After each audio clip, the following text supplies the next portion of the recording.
আজকের পর্বের দ্বিতীয় প্রতিযোগী হিসাবে মঞ্চে ডেকে নিয়েছি চট্টগ্রামের প্রতিযোগী হাফেজ শেখ মোহাম্মদ জিয়াদকে। এসো কোরআনের আঙিনা, এসো শান্তির মোহনা। আসসালামু আলাইকুম ওয়া রাহমাতুল্লাহি ওয়া বারাকাতুহু। ওয়া আলাইকুমুস সালাম ওয়া রাহমাতুল্লাহি ওয়া বারাকাতুহু। আউযু বিল্লাহি মিনাশ শাইতানির রাজীম। أم أنزلنا عليهم سلطانا فهو يتكلم. أعوذ بالله من الشيطان الرجيم. بسم الله الرحمن الرحيم. ليكفروا بما آتيناهم فتمتعوا فسوف تعلمون. أم أنزلنا عليهم سلطانا فهو يتكلم بما كانوا به يشركون. وإذا أذقنا الناس رحمة فرحوا بها وإن تصبهم سيئة بما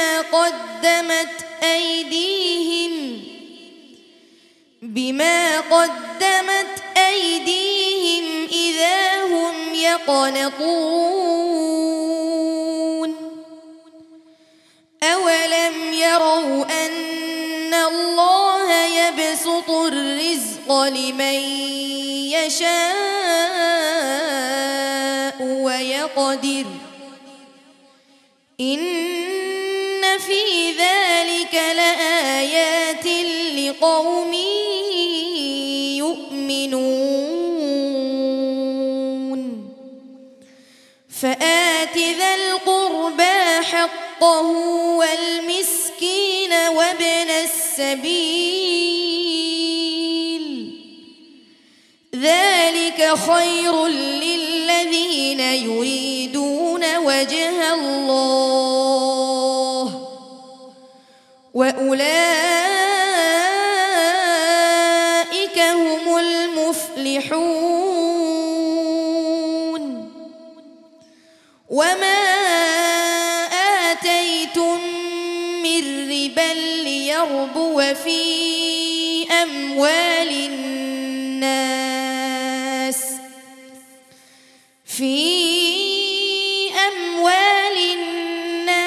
فلا يربو عند الله. وما آتيتم من زكاة تريدون وجه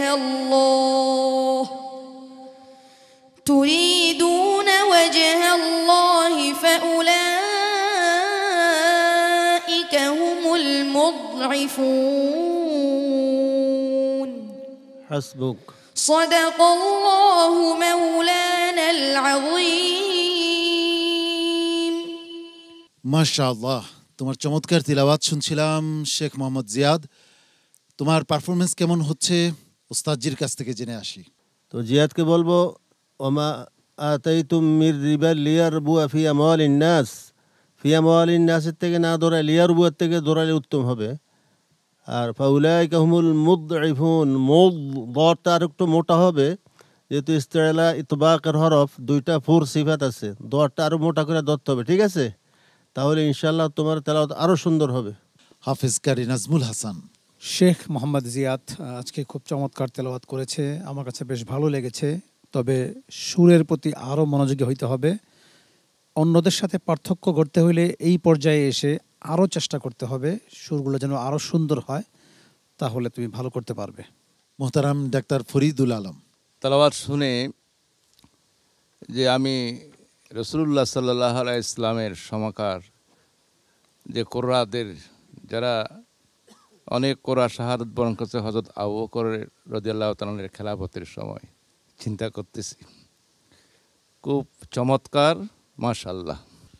শেখ মোহাম্মদ জিয়াদ, তোমার জন্য অনেক অনেক শুভকামনা রইল। আল্লাহ রাব্বুল আলামিন তোমাকে আরো সামনের পর্বগুলোতে যাওয়ার তৌফিক দান করুন। আমিন। আসসালামু আলাইকুম ওয়া রাহমাতুল্লাহি ওয়া বারাকাতুহু। এ পথে আমাদের আহ্বান, জীবনকে করো মহিয়া, পিএইচপি কোরআনের আলো।